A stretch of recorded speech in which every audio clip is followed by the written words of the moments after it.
What did you think about the starters playing? Were you surprised to hear and see an hour before the game that Caleb Williams was tuning up like he was going to start? Yeah, I was. In full transparency, I immediately felt really dumb. Uh, because as soon as I realized they were playing, I was like, this makes perfect sense. You go back and look at how they did this last year. It was the exact same thing. They didn't play in the first game. They scheduled the practice after the first preseason game, the day after, which is like up to that point, covering the Bears, I'd never heard of. Wait, you're going to have a practice the day after a game? Yeah, for all the players who don't play in the game. Well, they didn't have that practice scheduled this week. So, the players are going to play in the game. Yeah. and then if you go back and look at it last year, it was like 14 snaps. What did it come out to the other night? 9? 9. You know, it was so they get a handful of snaps. And then so now let's look ahead and I kind of understand why Ben's getting annoyed at answering these questions, mainly from Pat Finley every single time. I love how obsessed Pat is with the starters playing in the preseason, by the way. It's every day there's questions about it. Last year, they played like the whole first half then in that third game.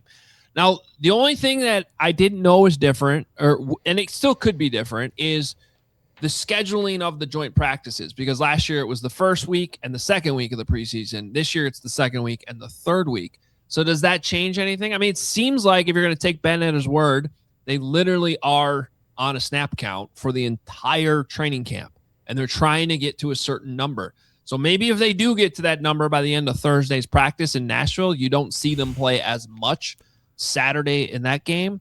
But it also wouldn't shock me if we're sitting here next week and it's like, oh, they followed the exact same blueprint as last year. And that would make total sense. Because for the most part, even like up into the way he's scheduling practices in camp, with the first couple weeks being in the morning at 8 o'clock, and then they switch to these afternoon practices. I've been following this, guys. Like, it's been to a T everything that they did last year in Ben's first season. Like, really nothing's changed. So that tells me that it might be the exact same thing again.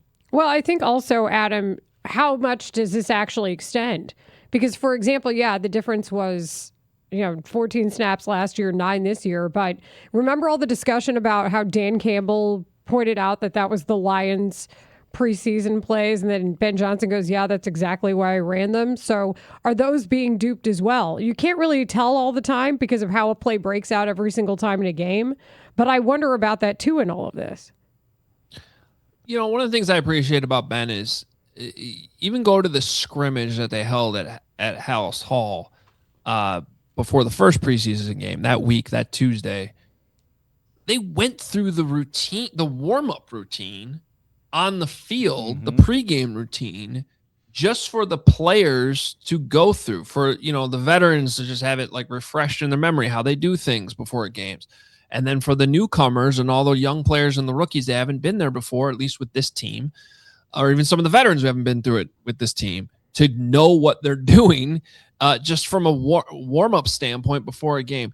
These are just like the small details that I think a lot of other coaches, especially first-time head coaches, just you don't know until you know. Like you got to go through these things. And so Ben has been so detailed about this stuff that I do think he places value on just the idea of Caleb and the starters going through that routine the other night in Cincinnati.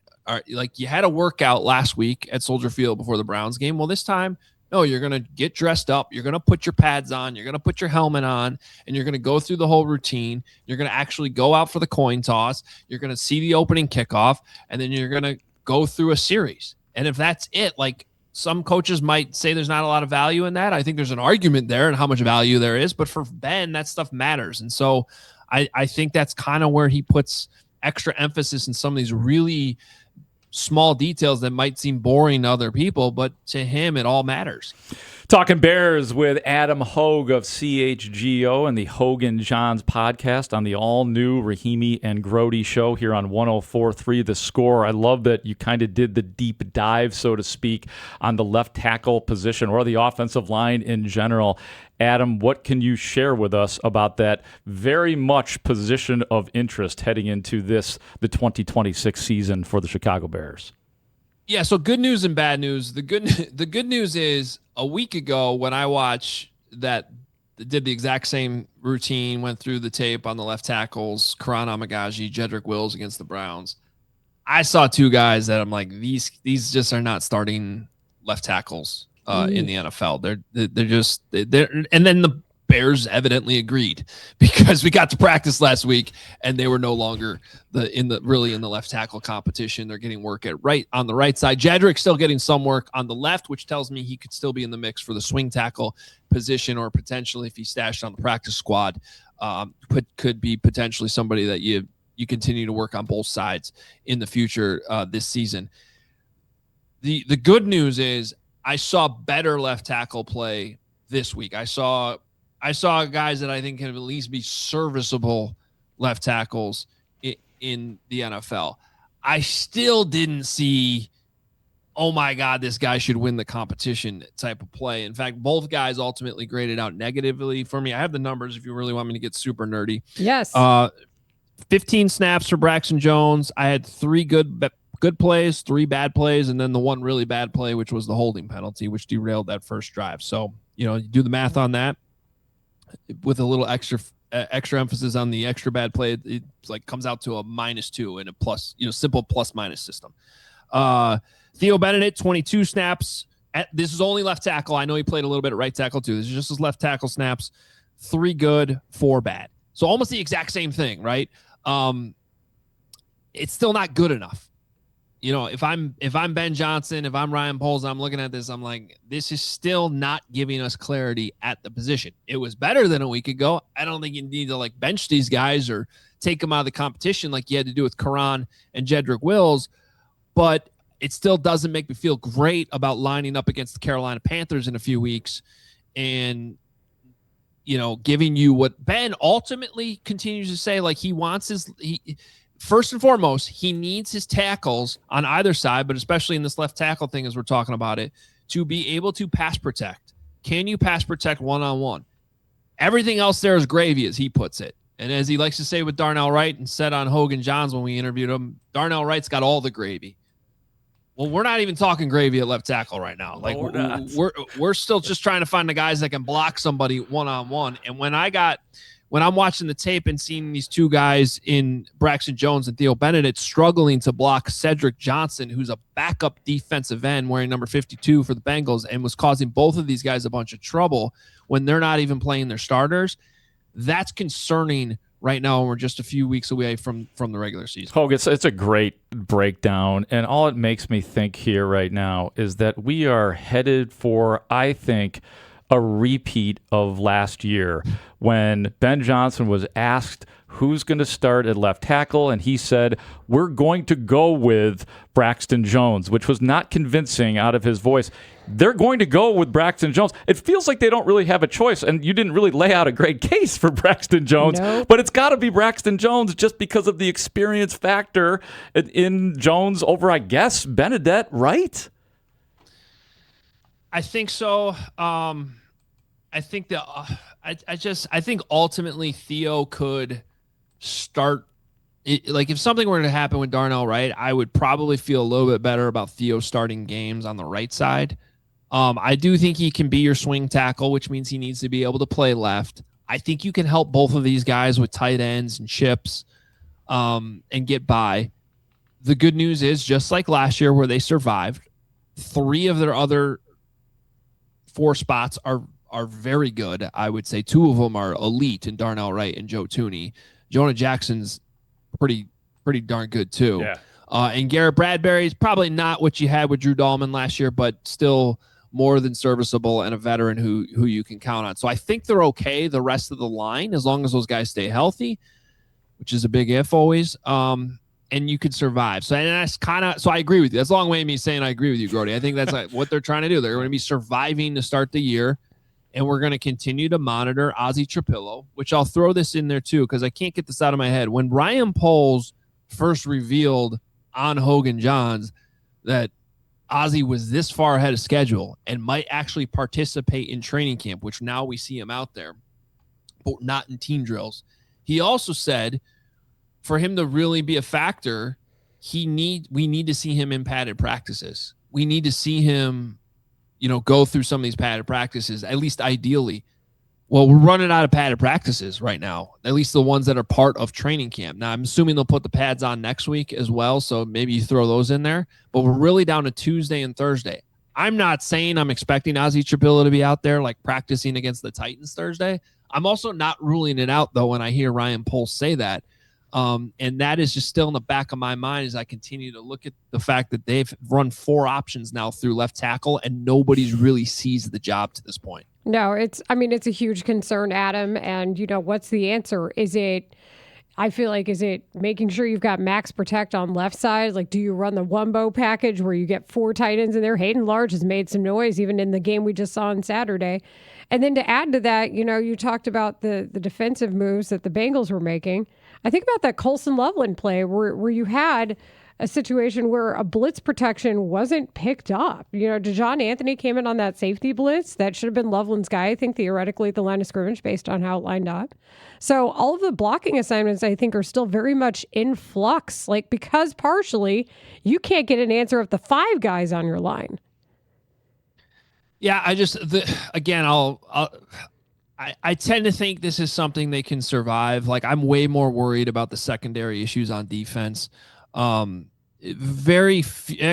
much there isn't an NFL offensive line in the NFL where you're like, oh yeah, there's just 5 awesome starters out there at all times. Like, almost every single team, pretty much every single team is going in every week going, hey, this is where we're weak.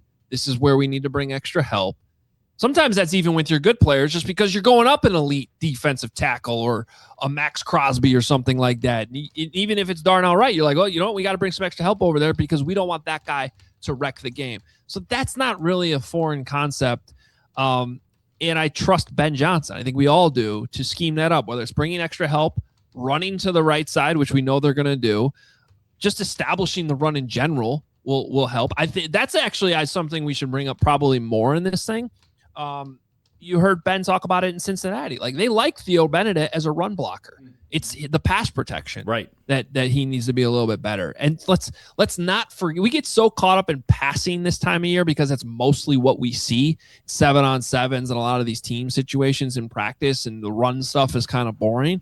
But let's not forget that theoretically, this should be one of the best rushing offenses in the NFL this season. And if they can establish the run regularly, and have it be more consistent than it was last year, because that was the thing. It wasn't necessarily consistent. It was really good in the middle of the year. Wasn't good at all at the beginning of the year. They need to be more consistent. But if they can do that, then this little pass, I don't want to call it little, but this pass protection issue they have right now at left tackle won't be the end of the world. Yeah, no, it's a great point. Adam Hoge, I got to ask you about the other side of the football, and specifically, I'll just ask, is Jordan Vandenberg good?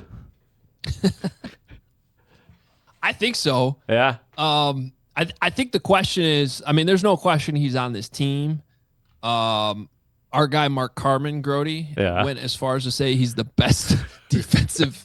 Did he say tackle or defensive lineman on the team? Oh, I'm going to give him tackle. Oh man, I'm going to give him tackle. Okay. Give Carmen the benefit of the doubt. Yet. Yeah. I'm not going to go that far yet, but I will say this: he's been the most active. He's probably been the most violent.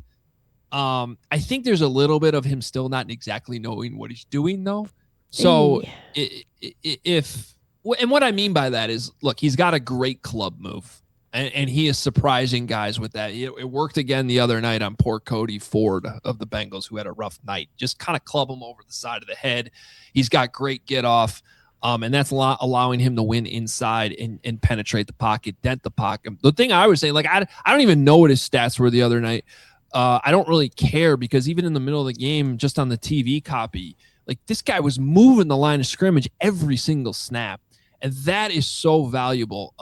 So I think he is good. I think to take the next step, he needs to play under control a little bit more, because guys will just start to learn that they can just sort of take him upfield and take him out of the play. He needs to have some counter moves, but you're talking about a 6th-round pick right now who's playing that with that kind of quickness, that kind of strength.